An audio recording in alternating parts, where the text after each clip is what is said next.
Hola alumnos, espero que estén bien. Vamos a ver una doceava ayudantía de Cálculo 2.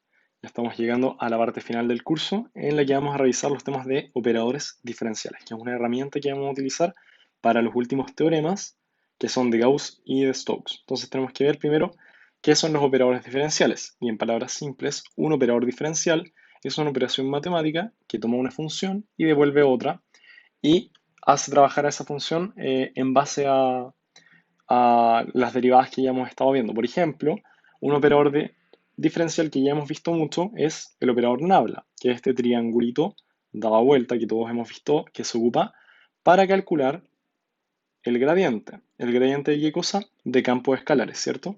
Ya hemos visto cómo se puede calcular si nosotros tenemos una función f de x, y igual a x cuadrado más y cuadrado, por ejemplo, una función campo escalar, uno puede calcularle el gradiente de esa función, ¿cierto? También este operador, que es nabla, se ocupa para calcular otras cosas, como la divergencia y el rotor y el laplaciano, que son otros operadores diferenciales que nosotros vamos a estar viendo en esta ayudantía. La divergencia se calcula de campos vectoriales, no de campos escalares.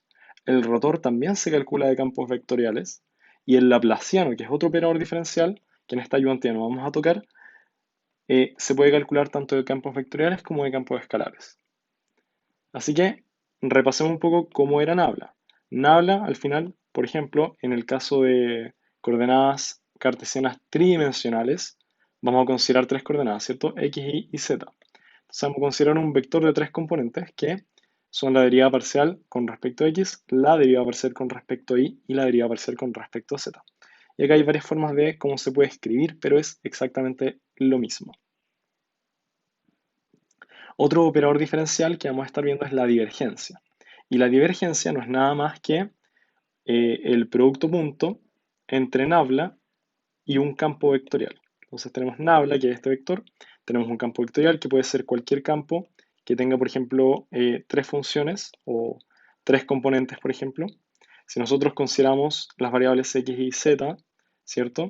Y consideramos un campo vectorial de tres componentes, sería un campo de R3 porque toma x y z a R3, por ejemplo, y ese es el caso más típico que vamos a estar viendo, por eso lo pongo tan particular acá. Entonces, ¿qué es la divergencia en palabras simples? Es un operador diferencial que mide la diferencia de flujo saliente y entrante sobre una superficie o en algún punto. Eh, Puntos que tengan eh, líneas de campo salientes, por decirlo así, a partir de ese punto, van a tener una divergencia positiva y puntos en donde entre el flujo del campo van a tener una divergencia preferentemente negativa. Es una interpretación física que uno puede darle, pero nos vamos a limitar a ver cómo se calcula, que es simplemente el producto punto entre nabla y nuestro campo vectorial. De esta manera, cuando nosotros hacemos producto punto entre la derivada parcial con respecto a x y en la primera componente de nuestro campo vectorial, simplemente correspondería hacerle la derivada parcial de x a esa función que nosotros tengamos en esa primera componente. Y viceversa con y con z. Ahí está escrito de forma más completa. Ya vamos a ver un ejemplo para que se entienda mejor.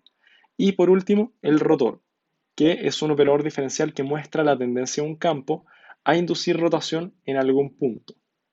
Entonces acá el rotor lo entendemos como el producto cruz entre nabla, que es el vector este, o el operador diferencial que ya hemos hablado, nabla cruz nuestro campo vectorial F. Entonces de la misma forma que hacíamos la divergencia, vamos a hacer el producto cruz para calcular el rotor, o también llamado rotacional, que va a ser el producto cruz entre nabla y nuestra función. Entonces ahí, por ejemplo, para la primera componente, esto va a dar un vector, ¿cierto? Porque un producto cruz siempre da un vector.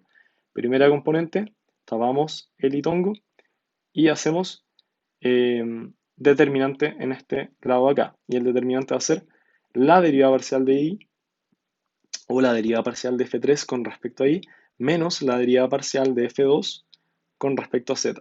Al igual que cuando se multiplican las funciones con la derivada parcial es equivalente a hacerle la derivada parcial a esa función. Ahí vamos a ver un ejemplo para que se entienda mejor, pero muy, muy, muy, muy en resumen, esos son los operadores diferenciales que deberíamos saber, conocer y aplicar. Todo esto se ocupa muchísimo en mecánica de fluidos, en las leyes de Maxwell, en electricidad y magnetismo, así que es importante saber que todo esto tiene una base. Vamos con los ejercicios para que se entienda mucho mejor.